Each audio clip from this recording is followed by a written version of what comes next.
Street culture keep the big shows. One set of girls and banner. Cause I done fed up, you done fed up, he done fed up, she done fed up, we done fed up. The people fed up, they hide the corruption inside the cup. Look how we even set up.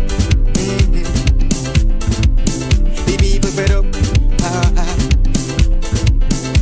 Every picture you take and promise you make, everything you do is about clout. Then you come into me for I shake your hand, there's nothing to smile about. Corruption inside every sector, but when it comes to them they send you. Try investigate efficiency, right? Go talk to Barrett and Sue. Cause I done fed up, you done fed up, he done fed up, she done fed up, we done fed up. The people fed up, you're hiding corruption inside the cup. Look how we even set up. The people fed up. I done fed up on the dirty water, low pressure, want scream and tell somebody. Imagine 1500 US and they're telling me super salary. I done fed up on the unemployment racism and the lie they say one Guyana. Cause when you look with the oil money going, circulate with one set of banner. Cause I done fed up, you done fed up, he done fed up, she done fed up, we done fed up. The people fed up, you're hiding corruption inside the cup. Look how we even set up. The people fed up.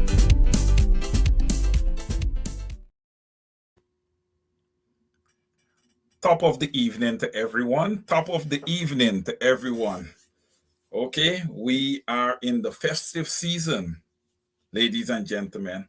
We are in the festive season. So I want to say, first of all, a pleasant good evening to those on the ground in Guyana, those in North America, and to my brothers and sisters out in Europe. Good morning to you, or if it's 11 o'clock, still good night to you, and to everyone around the world who takes the time and the opportunity to join this broadcast. So, guys, it's good to see you all. I hope everyone is having, a productive weekend thus far. All right. Like I said earlier, we are in the festive season, right? I know many of you are going to be busy with your decorating, and the ladies are going to be putting up their curtains. And I don't want to just say ladies, because when my wife called me and said, hey, you have to put up curtains, I got to put up curtains. There's no doubt about it. I can't say no, I got to do it. All right. I myself was spending time earlier today, doing some decorating and stuff. I usually do that earlier, but the job, I've been so busy. So I'm kind of starting this week and I'm late. I got catching up to do. But we have stuff to discuss. Lots of stuff to discuss. Let's go ahead, guys. This is your program. Over to you. Again, welcome. The name of this program is Over to You, a program for the people, by the people. This is the people's program. They give me the opportunity to be the host here, and for that, I am thankful. All right, let's go ahead and share the link and like the broadcast. And I will go ahead and do the typical thing that I do before I get into any program, the roll call, because I need to acknowledge everyone present here. Puran Ramdas, a pleasant good evening to you. Welcome to Over to You. Marcus Paul, great to see you. Welcome to Over to You. Rhonda Tuesday, welcome to the program. Aileen Norton, always a pleasure to see you. Desiree Smart Felix, my Canadian friend by way of New Amsterdam, it's a pleasure to see you as usual. Miss Pam Halls, same here, pleasure to see you. My friend Matthew Dennison, Harlem is in the house. Big up to Harlem. Welcome, Matthew. Miss Mary Figueroa, another Canadian by way of the great village of Victoria. Welcome to the program. Sharon Griffith, it's great to see you. June London, good to see you also. Miss Patricia Kissoon, welcome to the program. Paula Mattis, great to see you. Alicia, welcome to the program. Sandra Hanover, yes, the great freedom fighter, Miss Sandra Hanover. Thank you for your support, always omnipresent on the broadcast. Lawrence James, good to see you. Paulette Hawk Kippins, what a name. Great to see you. Deslin Wilson, I believe this is Golden Grove, I'm not sure. By way of Golden Grove, US, good to see you.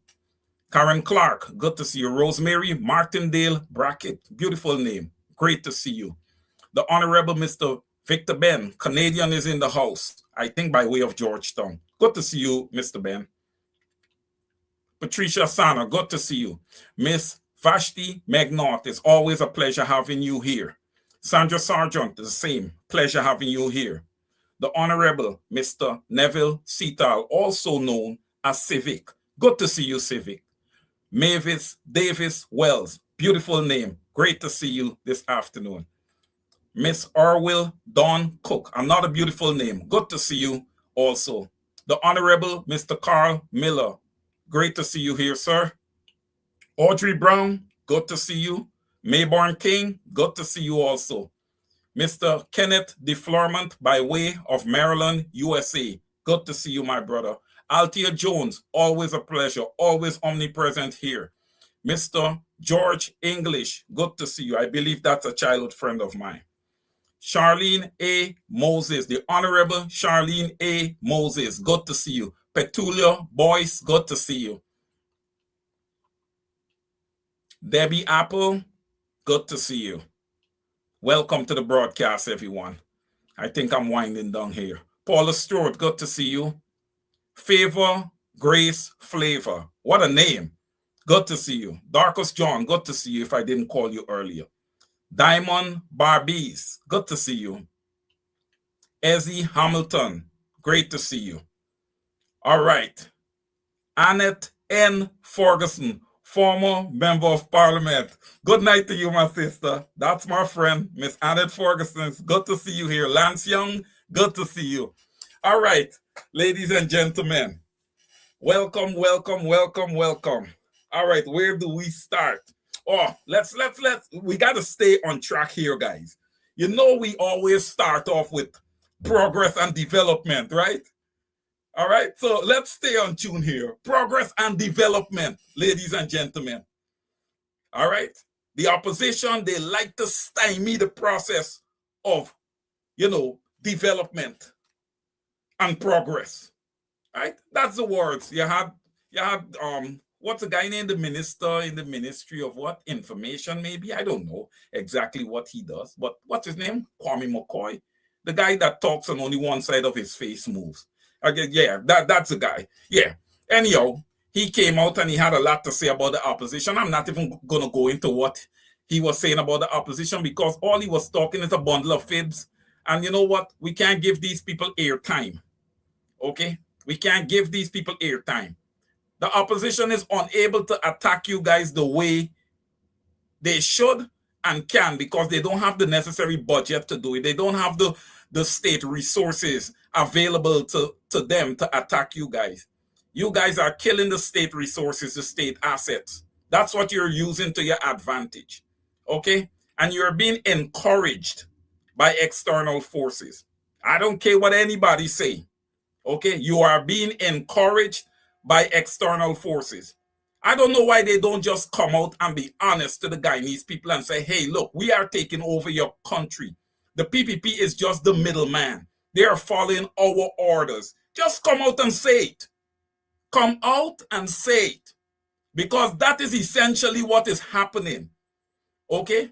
The police, the Guyana police force is using to suppress and oppress the citizens of Guyana. They are scared to speak.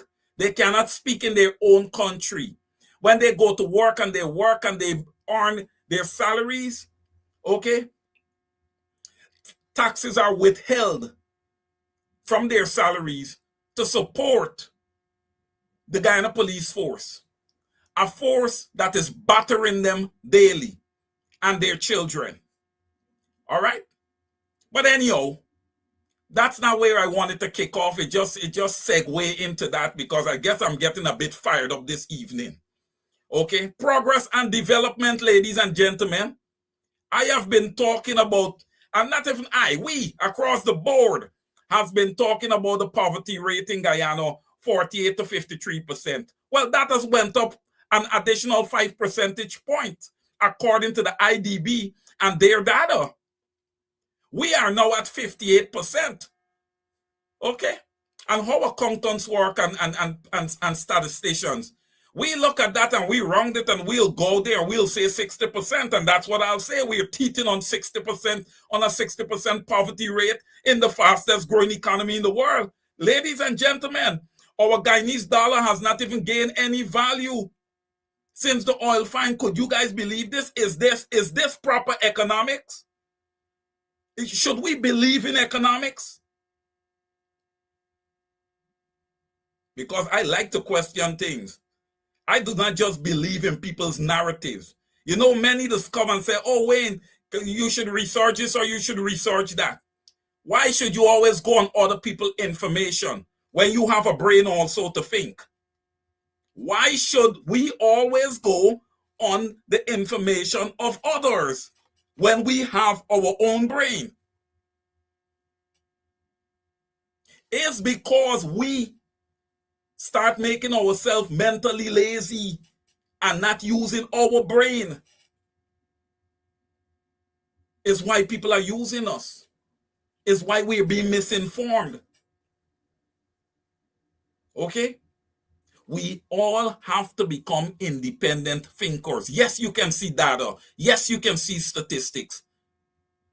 But what is your ability to think? What do you think about the data? What do you think about the statistics that you're looking at? You don't just look at it and you pick, a summary that someone would have left there, and that's your conclusion. No. What's your conclusion as an individual? What are you seeing when you see the data? I see a lot, ladies and gentlemen. I see a lot. Right? And I'm not going to hold back anything. In the book of Ecclesiastes, it said there's a season for everything. And the fact that I have an opportunity to come before you, ladies and gentlemen, this is my season. So whatever it is that I need to say, I need to go ahead and say it. Because every season must come to an end. Right? Nothing is going to last forever. So I'm going to go ahead and I'm going to talk about what I'm seeing.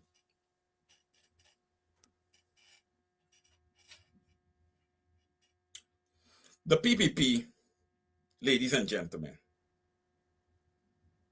and the reason why the PPP is not engaging the opposition is because they don't have to.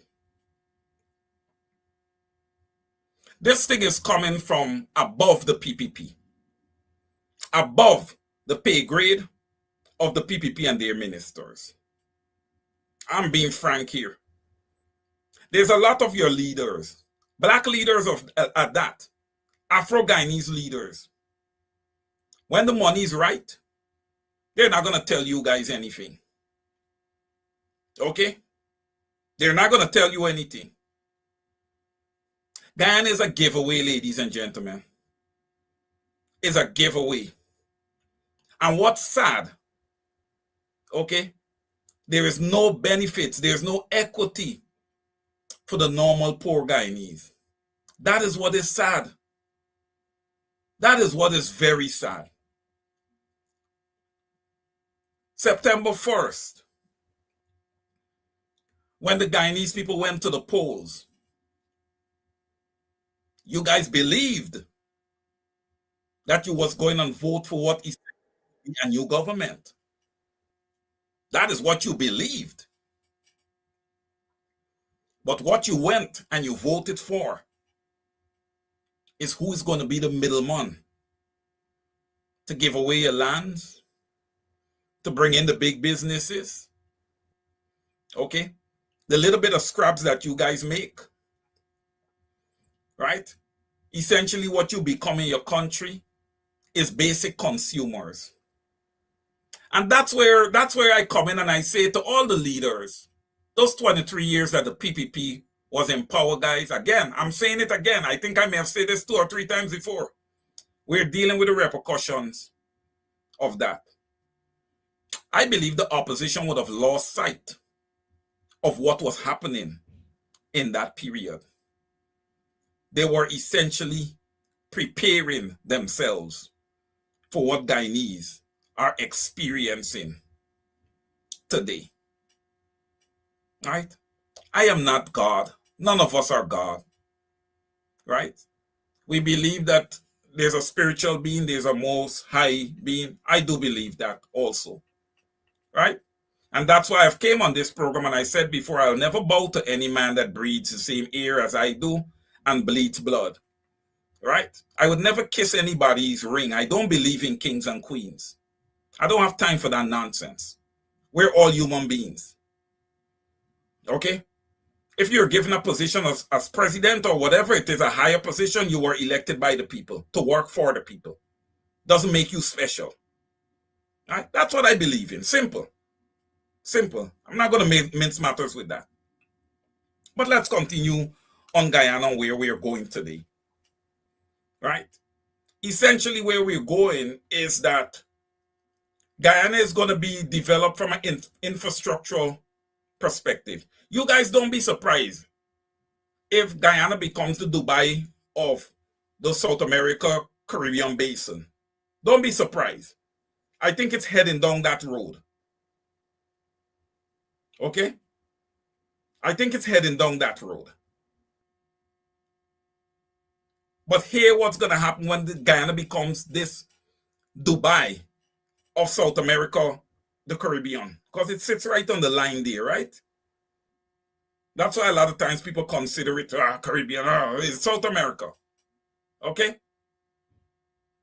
But here, all this development,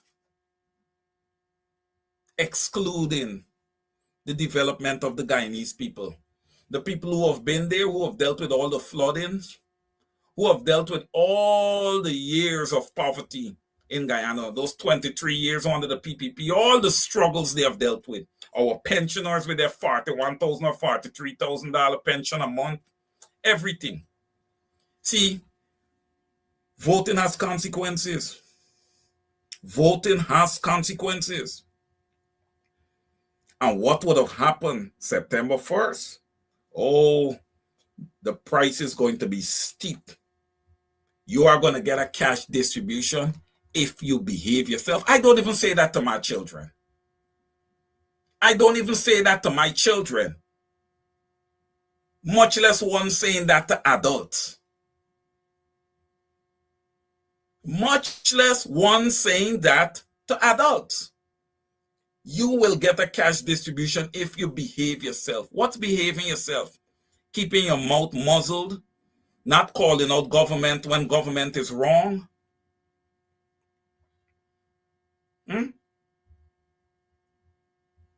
Corinne Dornick, correct.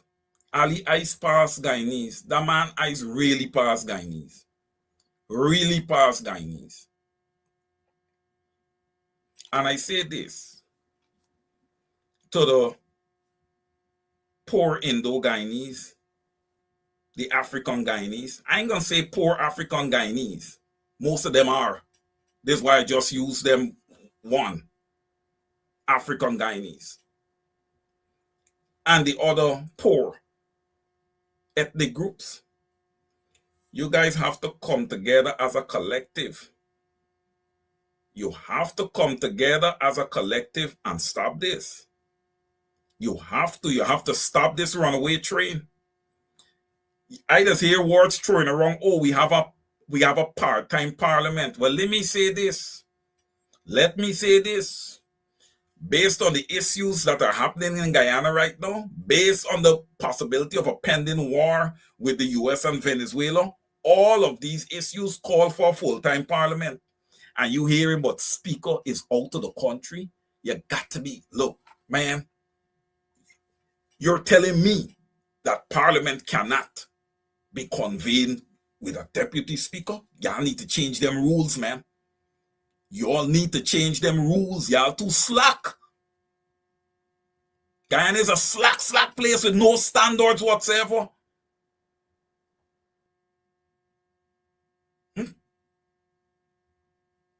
You come out and you're speaking about people with licenses that were given to them without, going through the proper channels, the proper procedures. Hey, they went through the proper channels.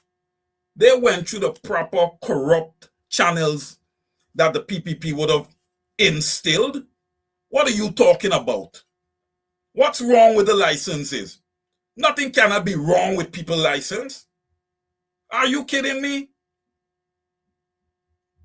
You are talking about licenses and you're not talking about all the monies that went missing. We are talking about 58% of Guyanese in poverty. Ladies and gentlemen, listen. 58% of Guyanese is in poverty, and 32% of Guyanese are in extreme poverty. So basically, essentially 32%. That is 1/3.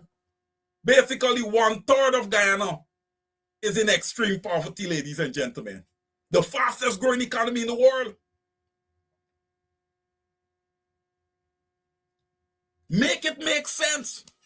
And you have ministers putting up massive castles all over the place. High rise, quote unquote, owned by Anil. What are we talking about? What are we talking about?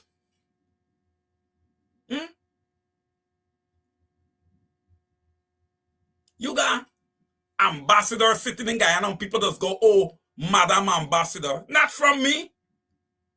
Are you crazy? I'm not calling anybody no Madam nothing. 60% of my brothers and sisters are living in poverty and I calling people Madam what?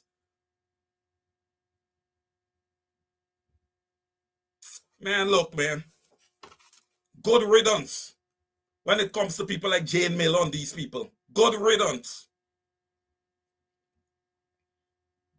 When the murder of Adriana Young would have occurred, all these ambassadors, who did they're females. They should have been front row of that issue. People jump out and say, well, oh, that's not their business. Oh, but when it comes to our oil, that's their business. And if Guyanese decide that they're going to shut down the country, that's their business then. But one of our children is murdered, and it's not their business. How convenient.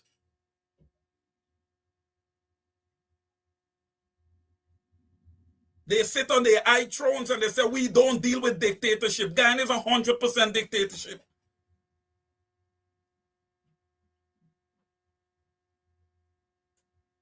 Don't worry the fact that we have the democratic framework. Look, Guyana is 100% dictatorship. Look at Claudette Singh. She is sitting there against the will of the Guyanese people. She is sitting as head of GCOM against the will of the Guyanese people.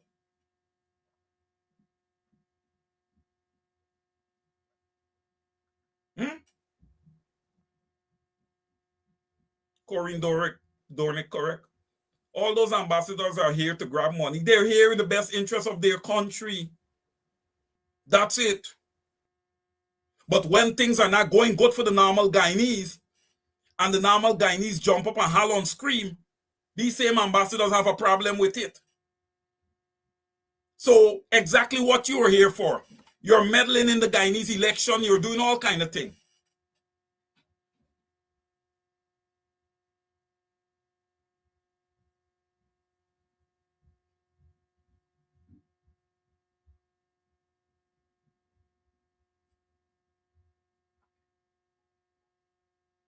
Manji, I see your point you're trying to make. But that's irrelevant. We can't do that based on one child. If you see one child dress up and he's coming from a poor family, he's not a reflection of all homes. He's not a reflection of all homes. Right? He's not. You see all the big highways they put in? The new highways that are going in? Who is getting the lots facing the highways? Rich, capable people. They don't want nothing at the front there facing those highways but castles.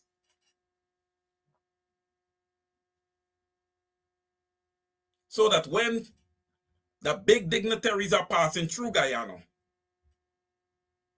right, they get the sense that is progress and development. Look at these castles. Look at these houses. What are these social media activists and social media commentators talking about. This nation is on the up and up. I send you to the IDB website. That's where I send you, to the IDB website. And furthermore, do some additional research. See where it is that the Guyanese dollar is right now, in what is quote unquote the fastest growing economy in the world. That's all facts. That's not my opinion. When the IDB said 53% in poverty, 32% in extreme poverty, that's not Wayne Caesar. That's the IDB, a reputable entity, not me.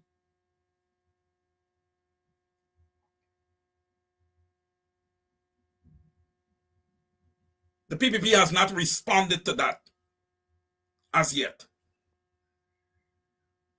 Okay?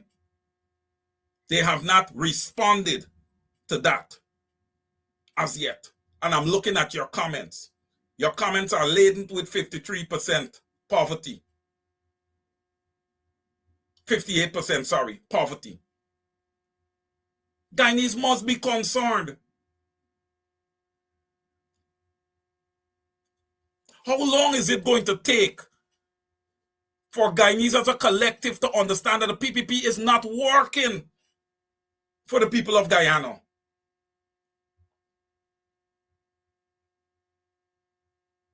How is it that every single year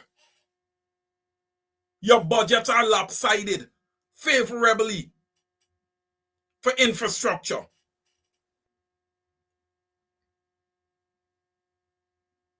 The school at Barmy, you're not open yet.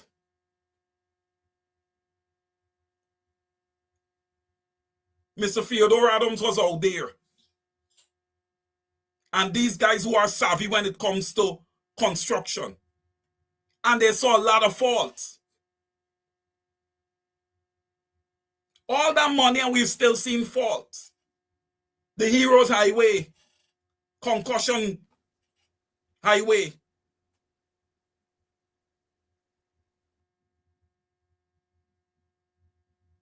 We're talking about billions, probably almost $1 trillion going into infrastructure.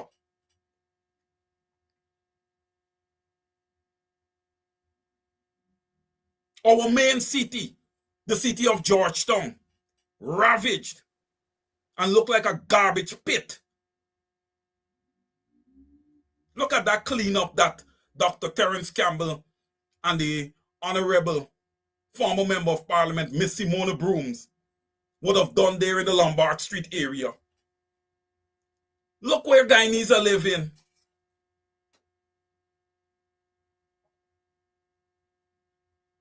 If you ask me what I would have done with that area, I would have moved away those people, of course, getting all the information. And I would have put up a set of apartment buildings right there. People must live in the city. You can't move everybody out of the city and make the city into an industrial city with just hotels and just business and stuff. No, people must live in the city. It's been a normal tradition throughout the years, throughout our history. Don't move the people out of the city. We need people in the city. Put up apartment units on top of each other. Probably take the building up 4 stories. You would be able to move back in those people and more. You know, call it low-income housing. You got a massive influx of money right now. You've done well. I know the GDP in Guyana has to have grown over 11%. That was predicted by the PPP. I'm waiting for those final numbers. We're coming down to the end of the year. I'm waiting to see what the report says. Again, I say that GDP should have grown anywhere between 18 to 21%. That's my prediction. And based on where oil prices were all year long, we should have easily gotten there.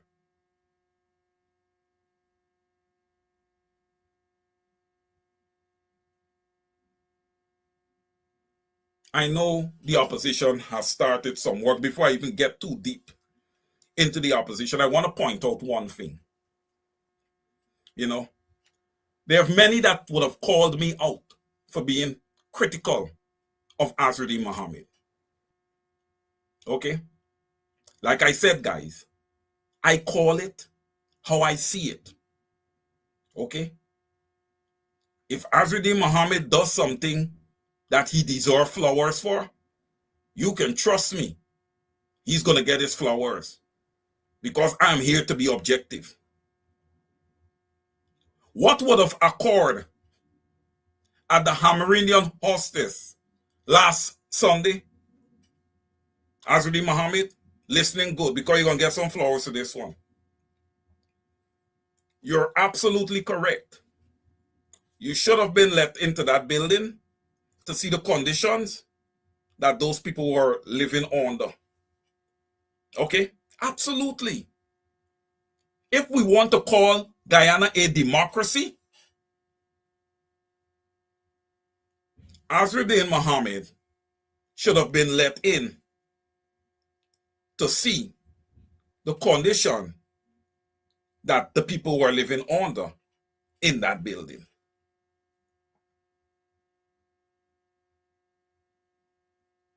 He is an elected member of parliament.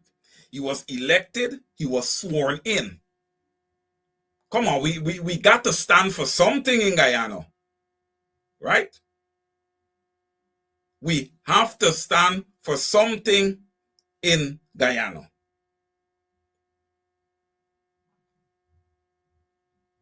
He is effectively a member of parliament. What is the opposition supposed to do? The opposition is responsible for checking on government, right? We talk about checks and balances. Look, if you can't have checks and balances, then we're talking about a dictatorship.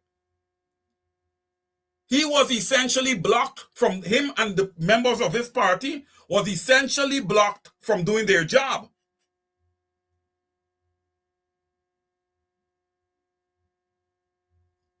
They were blocked from doing their job. That's a fact right there. Now, how people are behaving in politics these days, you want to believe that they're not children. There are no children in Guyana anymore. Because when I looked at the way that older woman, what's her name, Claudine, member of the PPP, the way she behaved. Look, it's free. They can have arguments. Let them argue. But as a big grown woman, for you to turn around and bend yourself down, oh man, that's the lows of the lows, man. What if you had bent down and you couldn't get up back now? To bend down, that's the lows of the lows. It shows you that the PPP would stop at nothing.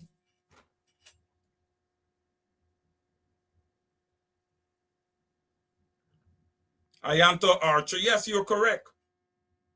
Yes, he was supposed to go into that building, correct? Yes. He's doing his job. Yes, Charlene A. Moses, no shame. No shame. The lady turned around without no hesitation and bent down. Nobody came out to reprimand her. But look, I just take my little time and I just kind of comb through Facebook from time to time, you know. And I see the lady, Fata. Fata came out and she do a quick little thing. What I would call a rebuttal, basically. She wasn't very specific, meaning that she didn't call any name, which was smart. But guess what, guys? Right under the whole thing, guess who come under? Nigel Darmlal. to say and put a list of how much charges the ERC should charge Fata with. Damn, I'll go sit down. Go sit down and suck a lime. Please, have a seat. Have a seat, you big dunce. Sit down. Sit down. Yeah, you all need to be sit down. Look, this is not going to be like the last cycle. Sit down. Be quiet. You have no right whatsoever. No rights whatsoever.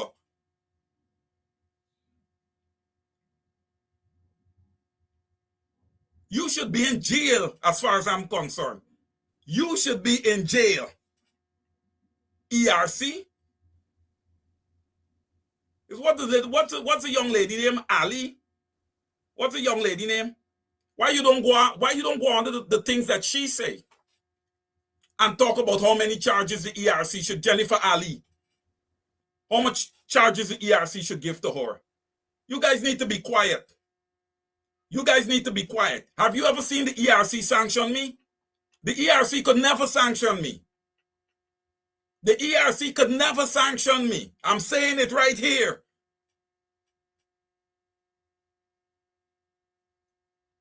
I'm bringing no garbage organization that is there to further oppress people. I'm talking about sanctioning. Sanctioning who? You haven't even put in parliament yet an opposition leader, and you talking about ERC. ERC exists right now. There should be no public accounts committee, no ERC.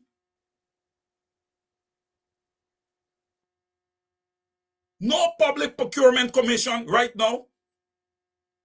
You don't have no opposition leader. You don't have anything.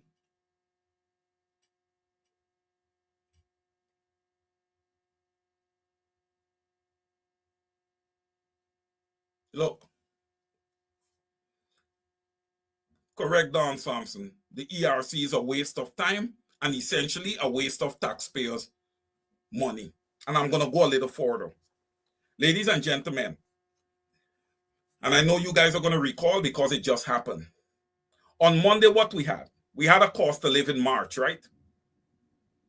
A little cost of living protest, right? When you talk about cost of living, of course, that's going to include the cash distribution, the cash disbursement that was promised. Ladies and gentlemen, the Guyanese people, they make this up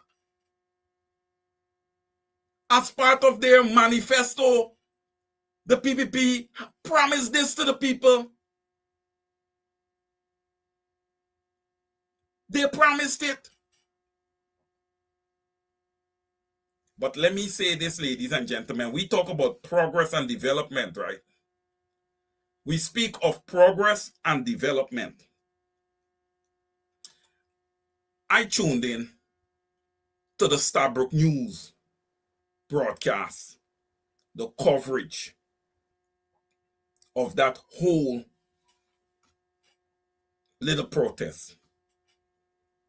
And the things, the filthy things that would have came from the mouths of the PPP supporters was disheartening.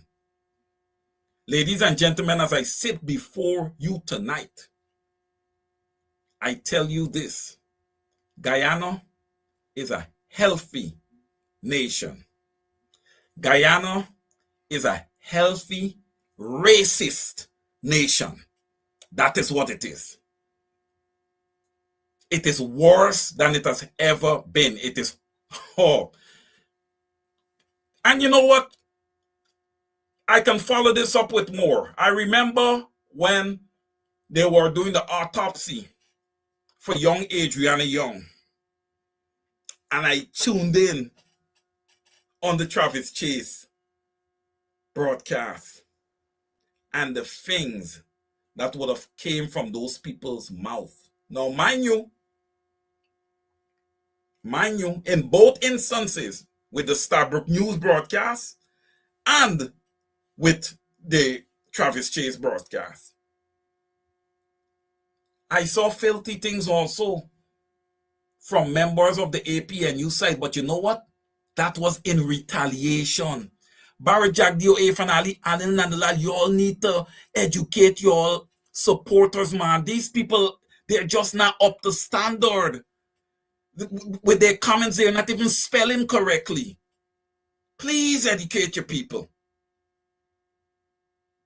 Please do that.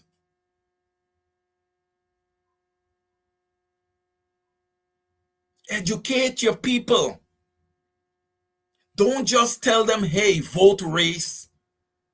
Give some substance behind why they're voting race. Tell them why. Promise them something and actually execute on their behalf.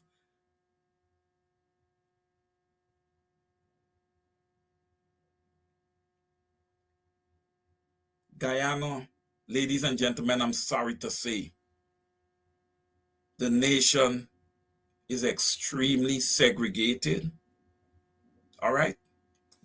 This is the PPP. They're the ones who are sitting there for 23 years. You can't blame anybody else. Okay? You can't blame anybody else. All right? Their leader, Barry Jagdeo, he's the one that came out and called the Honorable Catherine Hughes a lowlife, you know. It's not when Caesar called Catherine Hughes a lowlife. You never hear me call Priyamani Chan a lowlife. Right? You never hear me call Gita Chan and Edmund a lowlife.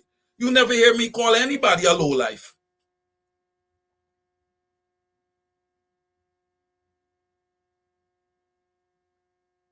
Is a minister of the PPP that told the Honorable Natasha Singh Lewis that she did with the dildo, right? It's a minister, a former sitting minister of the PPP, right? Brave enough to say that in Parliament. It's not Wayne Caesar said.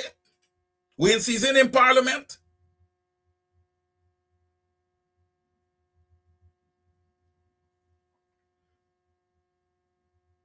So, it's interesting. And what we're seeing now, ladies and gentlemen, is not something that we have not seen before. It's not something that we have not seen before. I have said it way early when I started contributing on these programs, that through our lenses, Guyana is going to be an example of how this world operates. Ladies and gentlemen, we are seeing it. Ladies and gentlemen, we are seeing it. We are living it. We are living it.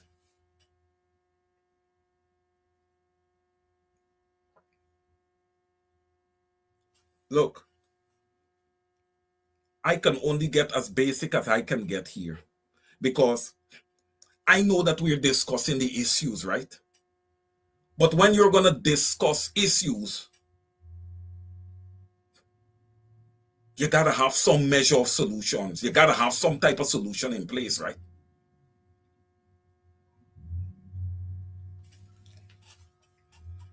African Guyanese.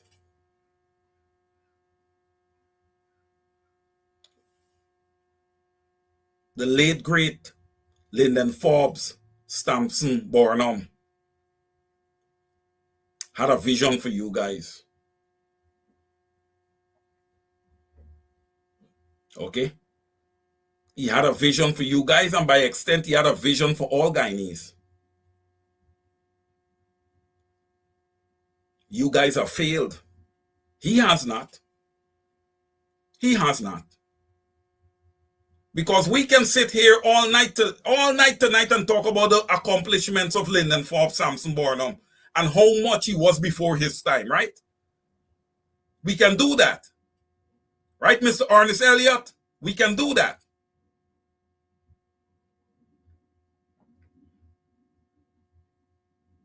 But that was then. This is now. How do we deal with now? How do we deal with what's happening now in Guyana?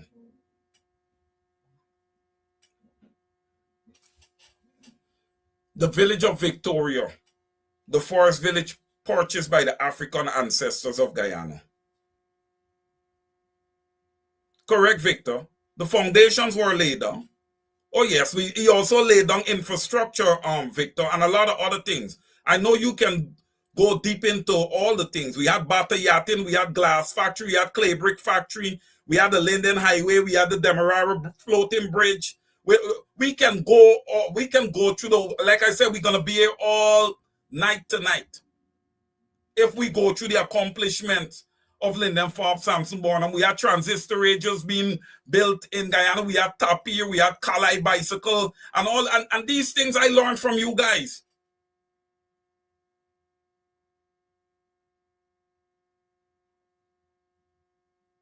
All these things were built in Guyana.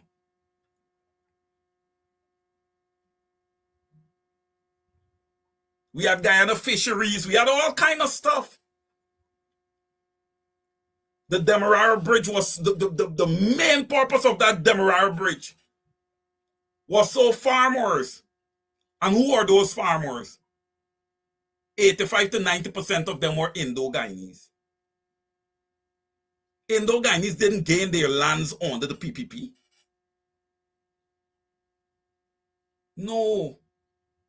The late great Linden Forbes Sampson Barnum, in the time of Linden Forbes Sampson Barnum, existed one of the richest men in Guyana, the late Cayman Sankar. You guys can't tie African Guyanese to racism. African Guyanese don't know how to perpetuate racism. How you gonna ask them to perpetuate racism when the blood that runs through them is blood of foreparents that was lynched, beaten, whipped? And all, you think they want that for anybody else? To know it, you got to have felt it. What my ancestors dealt with for 400 plus years. Irfaan Ali and your cabinet, y'all didn't know anything about that. Don't worry with the ones in the cabinet that you have that may have my skin texture. They have my skin texture. That's all they have. The texture. That's it. Edgel and them, the texture. They don't stand for nothing that our ancestors stand for. Nothing.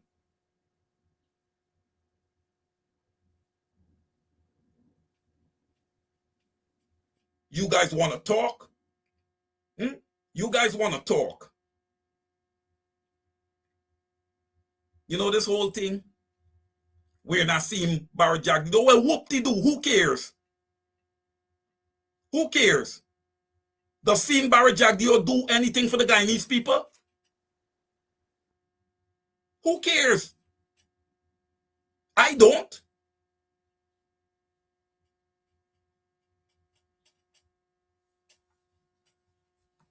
People want to treat people like if they're kings. And these people are the same people who want to sell out the nation of Guyana.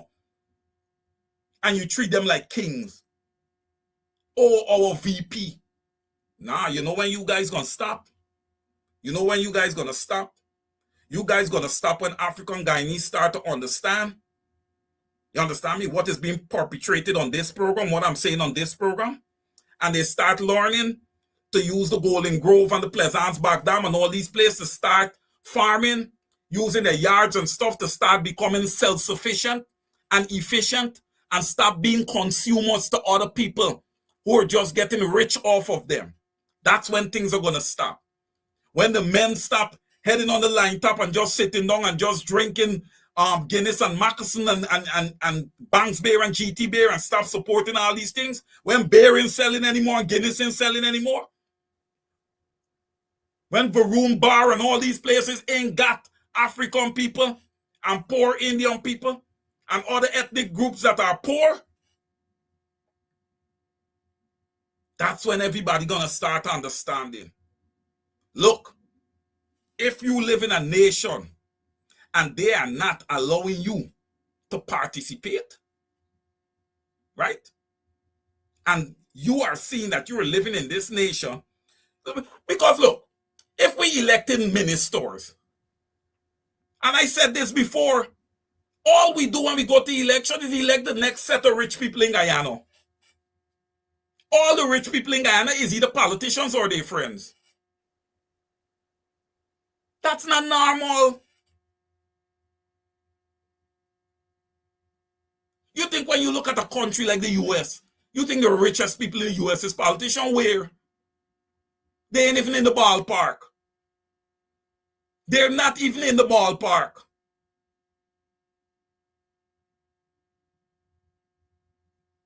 Ladies and gentlemen, on the growing Guyana, understand me. You need to get up tomorrow morning or tonight and you need to wash your eye and clear your veils. Your country is being hijacked right underneath your eyes and your noses.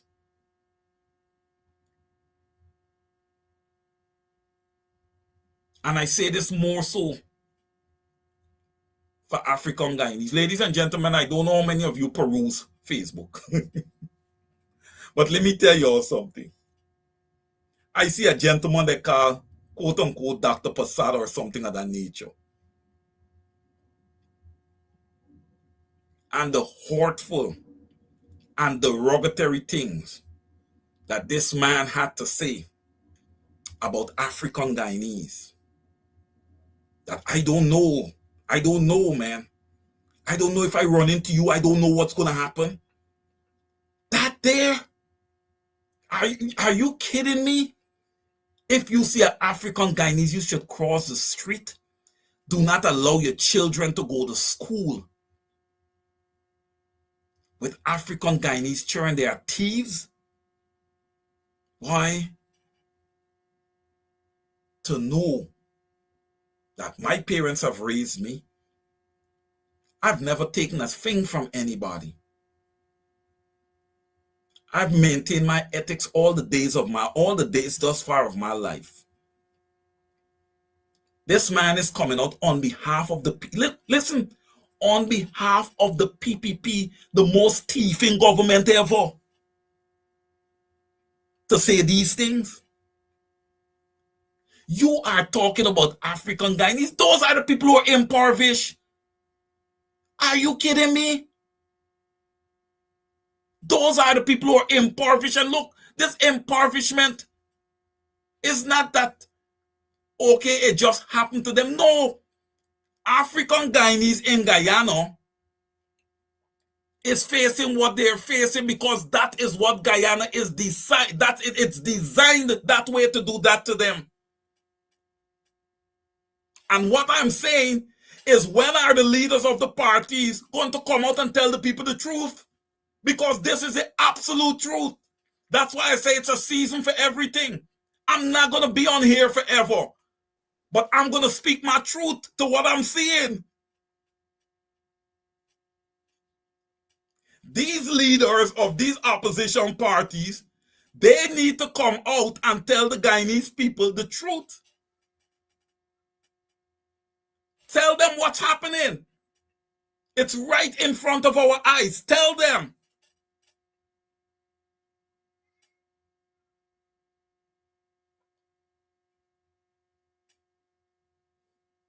What you have in Guyana is not a democratic government. The current government in Guyana is not a democratic government.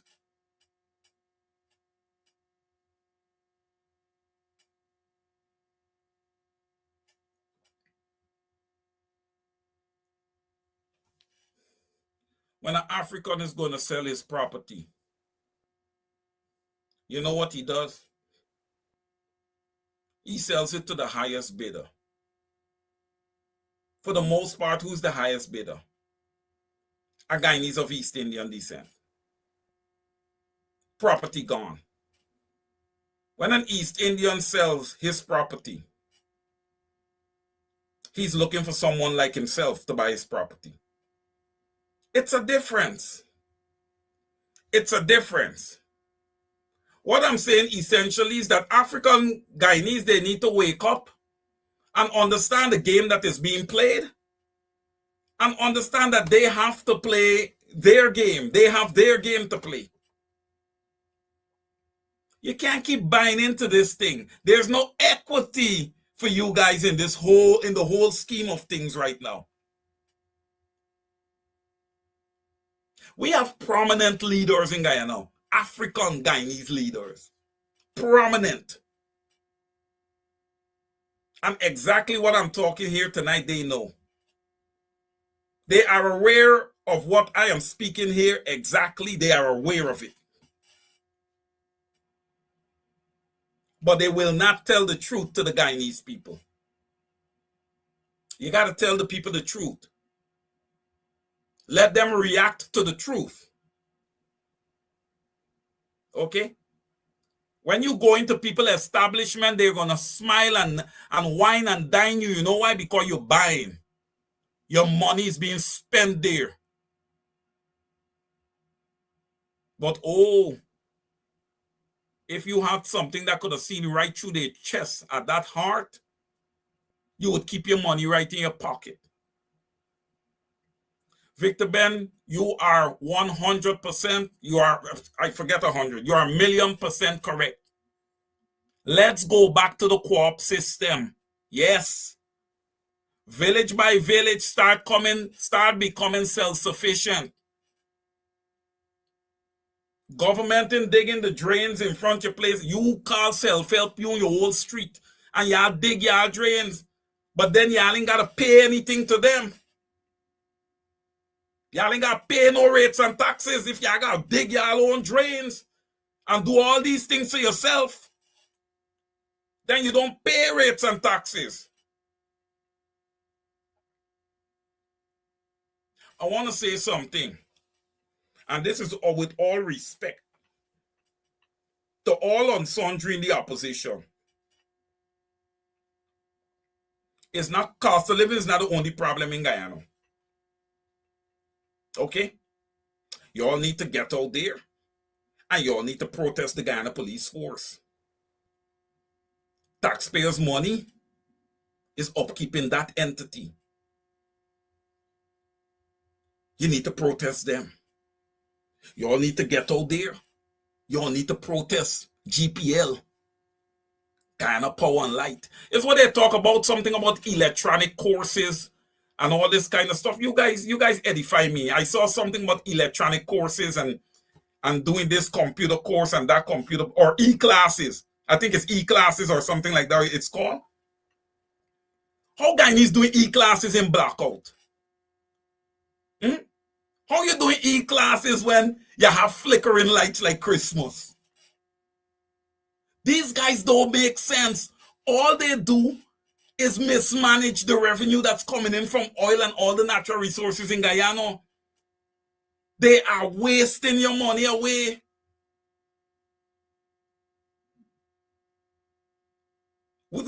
Tell me, what is your e-courses going to do to alleviate the 58% poverty rate that we have now? Because, look, it's not like if poverty is going down. This thing is, I can't believe it. I thought we would have seen something where this thing gone down a bit. To know that this thing moved 5 percentage points, ladies and gentlemen. It didn't move 1, it didn't move 2, it moved 5 percentage points. That's material. That's big. When you look in the context of Guyana, holistically, that's big. And the PPP is mum on this. They should have come back they should have came back quickly.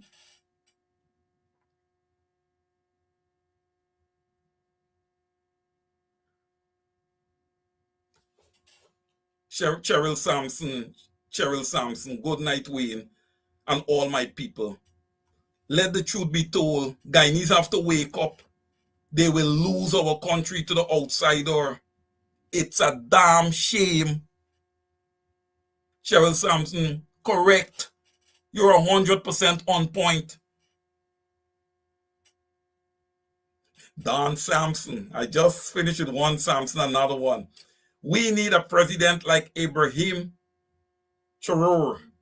That's the guy from Burkina Faso, the young leader. He's not liked by many. He's loved by the normal people.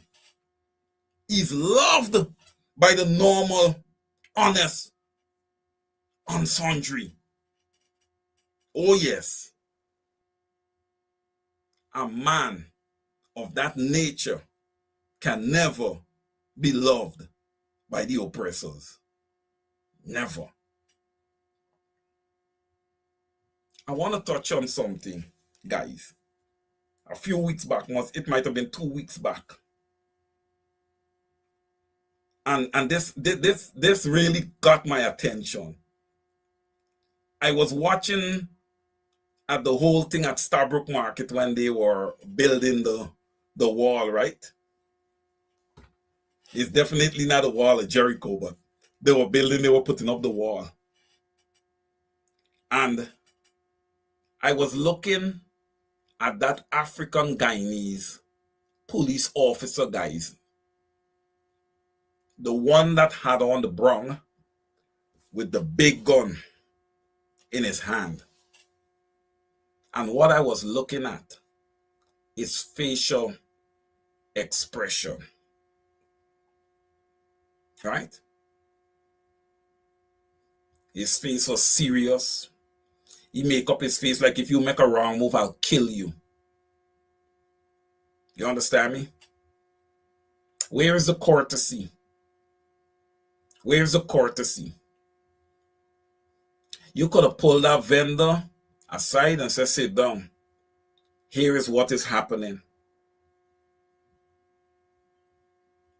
But ladies and gentlemen, we have to remember that policing would have derived from slavery.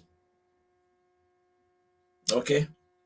Policing would have derived from slavery. Let's not forget that. So everything has come back around full circle, man. Full circle. And this is the thing that I've been warning people about. African Guyanese, you get a neighborhood, you got to invest in your neighborhood. You got to build your neighborhood. You got to figure it out. Look, for the most part, it's not going to happen through government intervention, because government was not designed to make you successful. It was not designed. Because if it was, guys, we wouldn't have some 80-something% or whatever massive businesses in Guyana owned by Guyanese of East Indian descent or somebody else.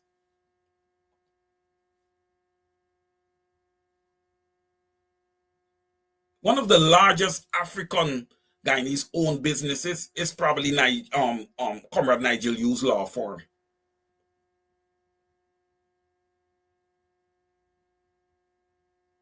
There's not much else to really talk about on a big, large scale.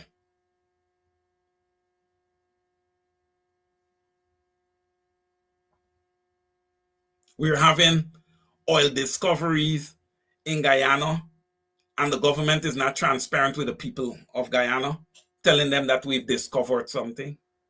We've discovered we have an additional oil find.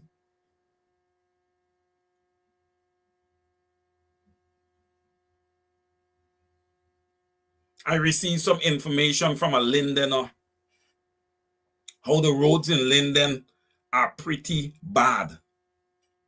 They're bad.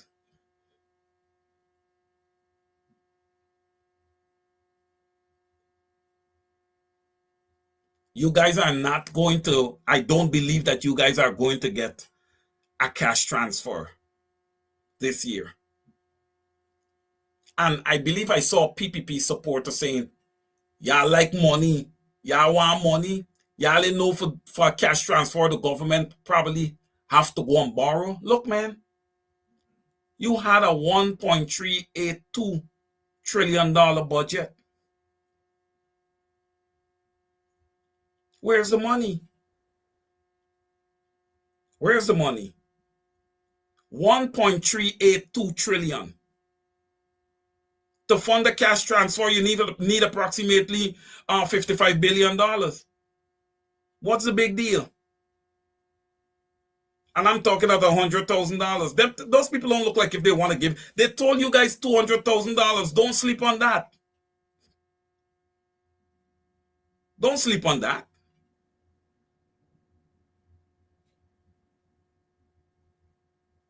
You got a bridge completed. You got a lot of infrastructural works already completed. Why not go ahead? Why not just go ahead and say, you know what? Let's buy the bullet this year. Let's give to every adult Guyanese. Just give them $500,000 straight. Let's see how much that's going to run us. And then after that, we put the rest of the money into whatever else. Let's look after the people first. Let's give everybody $500,000 to $1 million. Whatever works. Here, this is to y'all.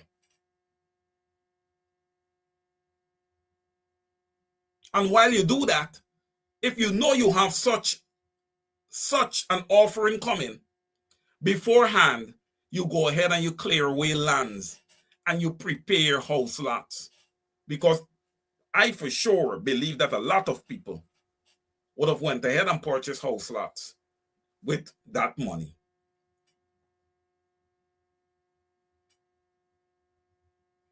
Look what happened to the people at Strathspey Bladen Hall just this week.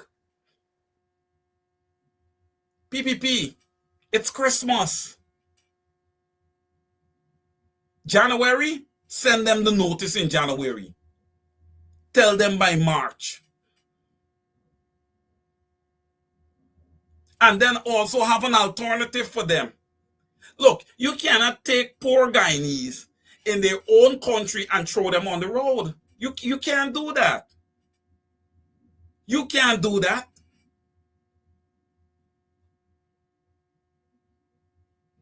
Does Irfan Ali and his wife live on the road? Absolutely not. A lot of the women have comments for her and her dress that she wore, the price of the dress, the bags that she holds, and the prices of these things. And you know what the PPP supporters say? They call them low life and that they're jealous. Or you gonna call them low life and jealous when she's wearing a dress probably worth a couple $1,000 US or whatever it is that she's wearing, right? And she shouldn't wear a dress of that nature because our people, 60% of them is in poverty. I wouldn't come out and dress up if 60% of my people are in poverty.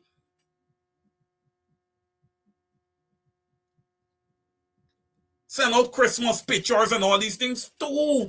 Who are you making happy? You're bulldozing them at Strathspey Bladen Hall.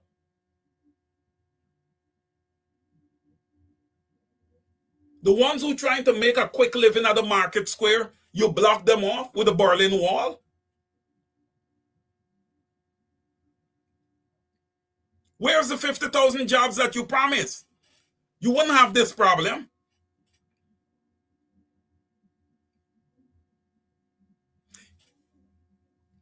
African Guyanese, please, do your studies. Specifically you. I call on all Guyanese to do your studies. Study these people. Why do you think Barry Jagdeo and the PPP government let all those Venezuelans into Guyana? Nothing against the Venezuelans. But why do you think that happened? To displace the African workers that they got to hire and depend on. And to many of those African workers, I got to say this to you. Your leaders, your party leaders, a lot of them, and black leaders, African leaders, you know what they did? They caught their hand and they forgot everything about you. You understand me? They never teach you guys how to be self-sufficient. Right? They were sitting in government. They had to understand the posture of this PPP. Some people have been in the PPP and crossed over, and vice versa.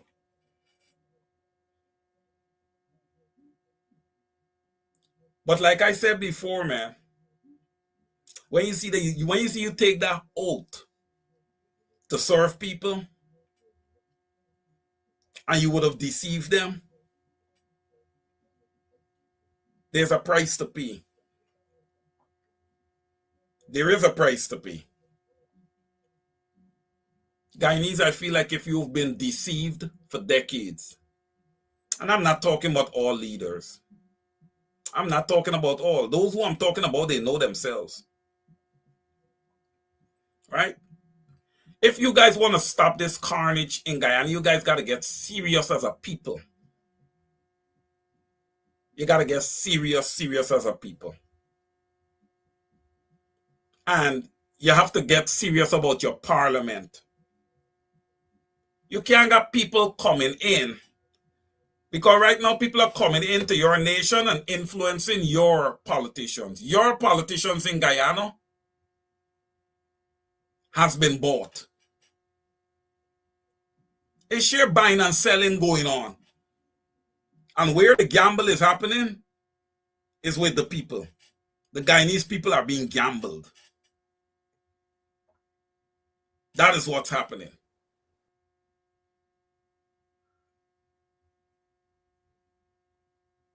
Right? All these duty frees and all of these things that you guys give to parliamentarians, these things should be based on performance. They should not be automatic. They should not be automatic. When you go to work, guys, and you're going to get a bonus, especially you in Canada, North America. Let's talk a little North America, Canada stuff, and the UK. And you're going to get a bonus. It's based on your performance. It's based on your performance. It's not across the board. There are some people who come up with nothing because of lack of performance.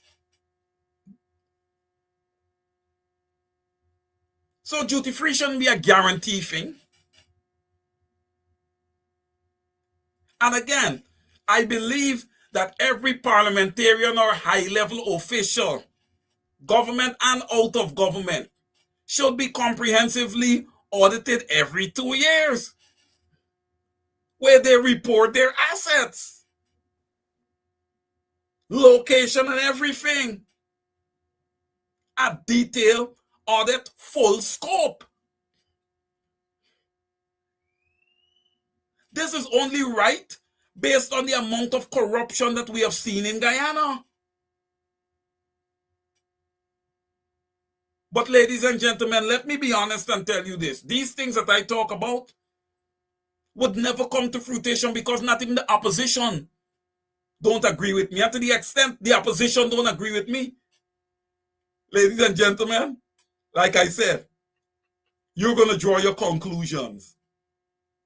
You're going to draw your conclusions. Because I believe that what we're trying to accomplish, I believe should be a clean Guyana, a pure Guyana, an honest Guyana. You can't trust anybody, man. What happened to our morals?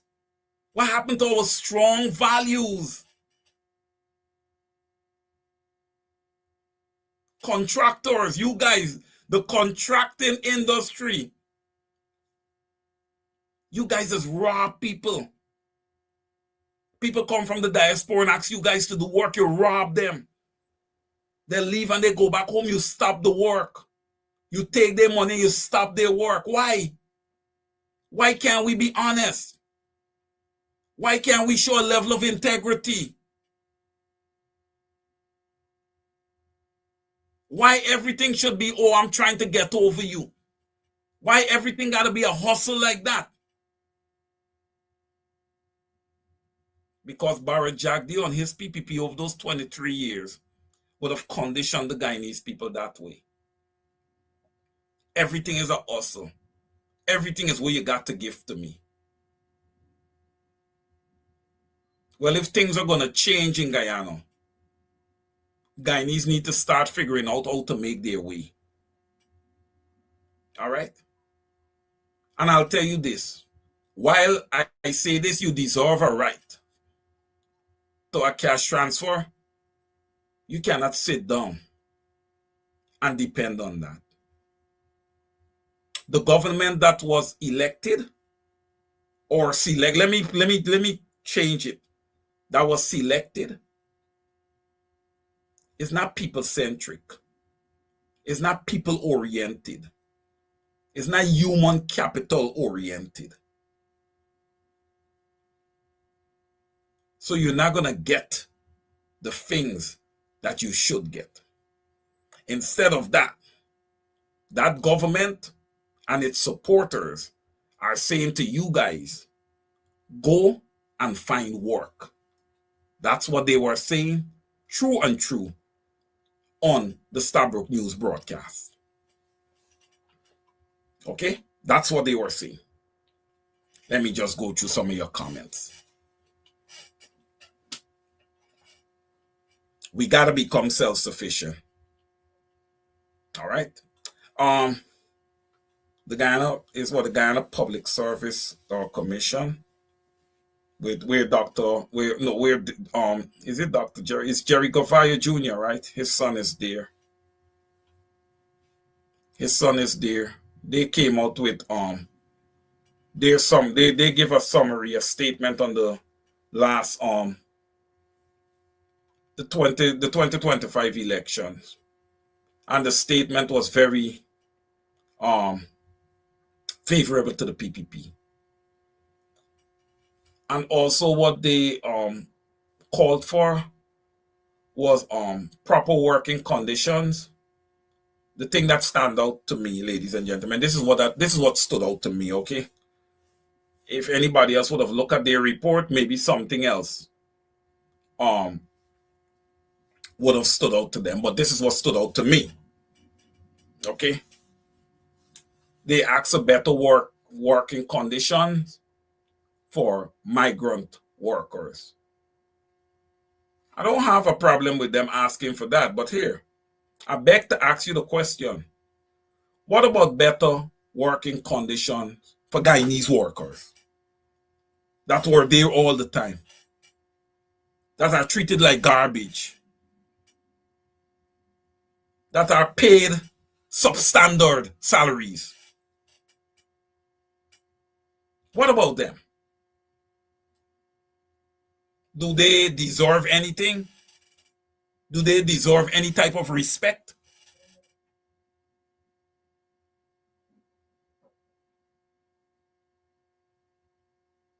Maxine Monroe. Some Guyanese voted for the suffering, so 5 more years on them.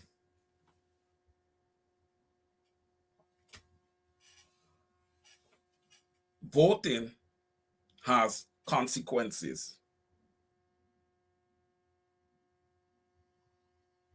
Voting has consequences. We are seeing it, right? Victor Ben just asked a question.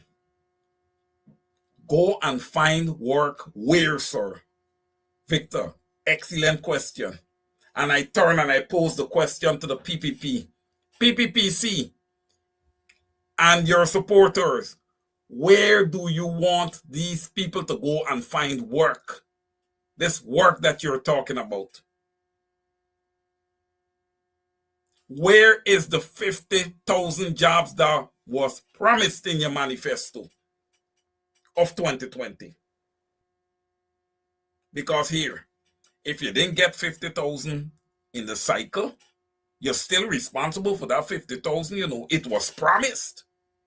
It's just like the $200,000 cash transfer. It was promised. Now, how can you promise?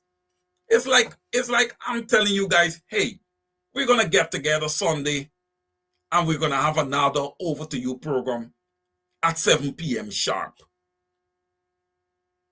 I'm promising you that we're going to have another program tomorrow at 7 p.m. sharp. For tomorrow 7 p.m. to come and show up. No program. Nothing from Wayne Caesar. Oh, sorry, something came up, whatever the case. Nothing. And we're talking about a quote-unquote government here. But here what's going to happen, ladies and gentlemen. You see this cash distribution thing?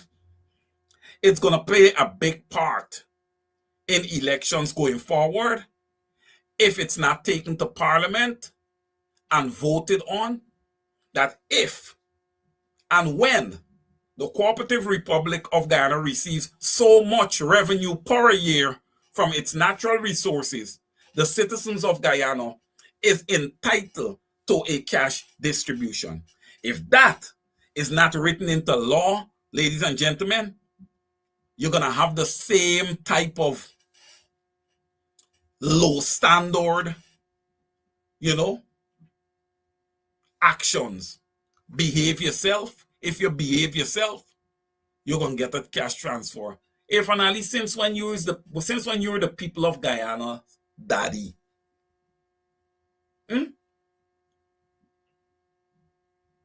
Since when? That's ridiculous. That a quote-unquote leader is going to say to his people, if you behave yourself. Well, when have they misbehaved? And what it is that they misbehave doing? Because you're going to really have to show me, because 60% of them is living in poverty. 32% of them is living in extreme poverty. So where is the misbehavior? What it is that they have stolen? Because they don't have castles, they don't have high rises, they don't have apartment buildings, they don't have big time luxury vehicles. So where's the misbehavior?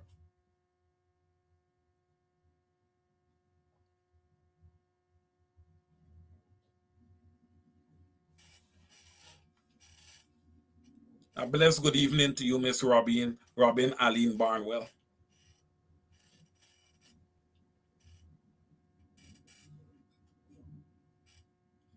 Audrey Brown, we're forgetting that the PPP regime isn't a government, but a group of gangsters. Yes, a criminal syndicate. Correct. And we know that the large economies have done this before, where they've put certain people, questionable characters, in charge of a country to keep the people oppressed and suppressed while they extract all the good, all the resources from that country.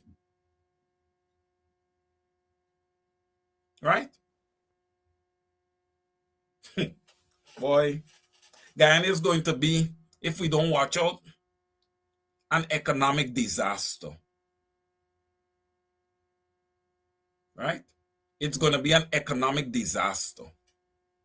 Or it's going to be built out beautifully, where the people, the middle class, is not going to come from amongst the Guyanese on the ground. They are going to be imported. All right? The Guyanese on the ground is going to live way behind Garbak in Timbuktu in Guyana. And up front, you're going to have the newly imported middle class. There's the road we heading down, ladies and gentlemen. Nursing school at Linden, no more.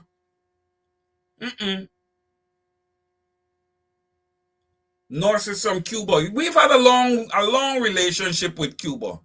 A historic relationship with Cuba. But what happened to our local nurses in Guyana? What happened to our teachers? These people, the nurses, are responsible for keeping your nation healthy, nurses and doctors. The teachers are responsible for keeping your nation educated and edified. Here, finale. Right?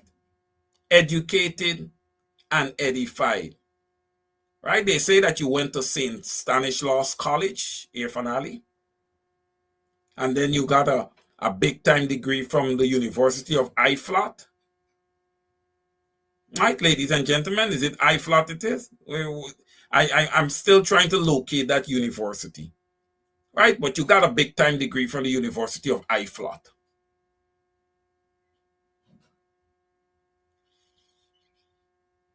I believe that Guyanese deserve a right in this economy, which is the fastest growing economy. They deserve a right to education. You see, these are the type of things that you eradicate poverty with. Opportunities for education, cash distributions. Yes, ladies and gentlemen, it's a part of it. Capital is going to be needed. Yes, I'm saying it. Let any PPP finance minister, anybody come and challenge what I'm saying. Proper health care is needed. Developmental programs across Guyana is needed. Right? And overall, we need to have an edified nation if we are to eradicate poverty. A lot more needs to be done. You see, like how we spend those 5 years into infrastructure? Well, if you can switch around those budgets that were used for infrastructure and you can turn that over into poverty alleviation to alleviate poverty, you guys could see what wondrous things can happen for Guyanese if that type of money is in the right hands. I'm not going to sit here and tell you that the PPP can do it. No, no, no. This is about proper management of your resources. It's about proper management of your resources. You put somebody like Winston Jordan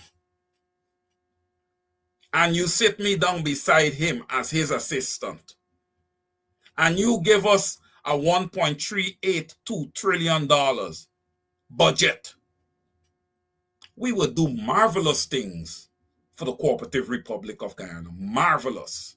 Not good, marvelous things. But you see gentlemen like the Honorable Winston Jordan, right? The Honorable Dr. Vincent Adams, they are left out. They are left out of the development. They don't get to play in the card game. They just have way too much knowledge to offer. And listen, in government in Guyana, oh man, the word ego stands up and out. Stands up and out. All right? Stands up and out. It's 8:37, ladies and gentlemen. We're getting into the last little segment of our program. I'm going to look for your comments. I just like to get you guys involved. Yes, Beverly and Romaine, I agree with you. Winston Jordan is a genius. I have sat down and we have conversated, man. And it's like, I don't want to get off the phone. Fruitful conversations, ladies and gentlemen. Fruitful conversations. There is so much that can happen for Guyana and its people. But the right people are not in place. And let me be honest with you guys. I do my stuff, man. I go through and I do my research. I've went through just about all the budgets that Winston Jordan was responsible for. And let me tell you, I am impressed.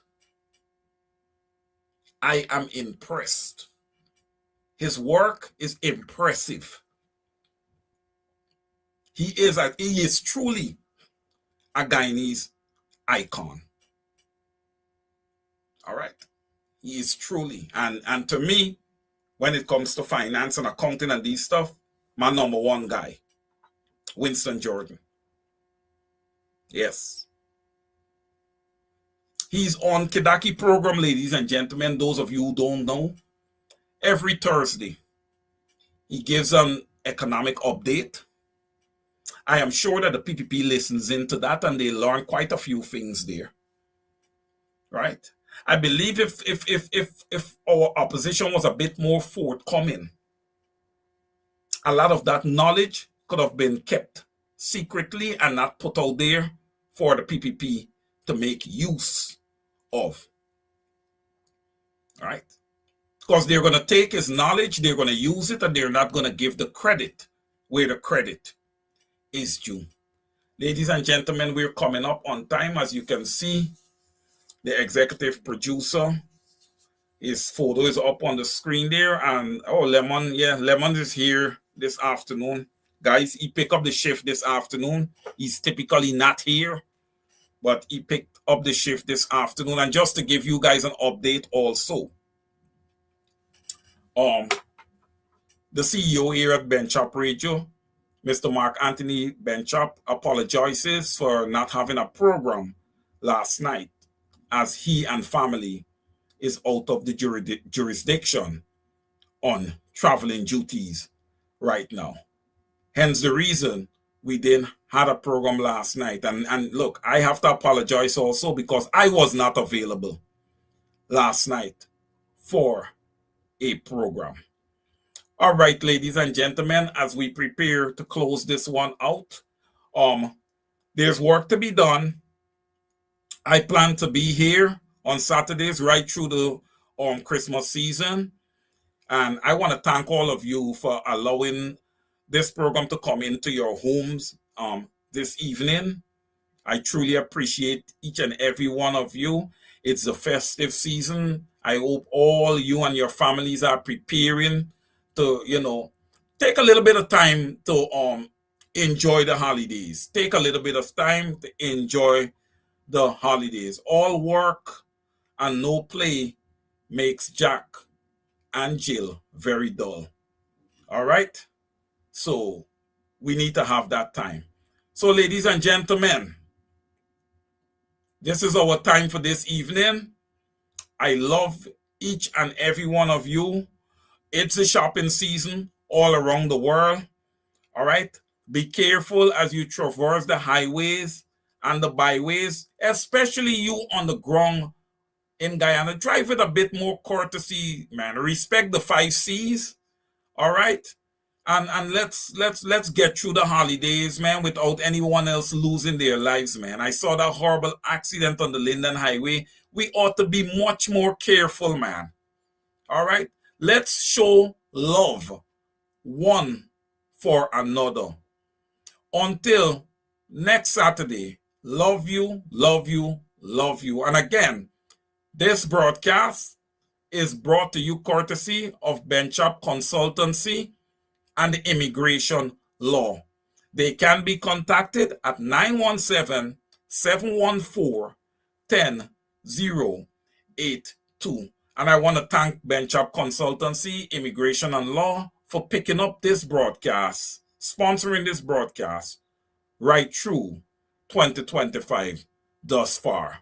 Until next Saturday, again, ladies and gentlemen, love you, love you, love you. Over to you. Good night.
And you're telling people progress. Cost of living gone up 100%. Yet you give public service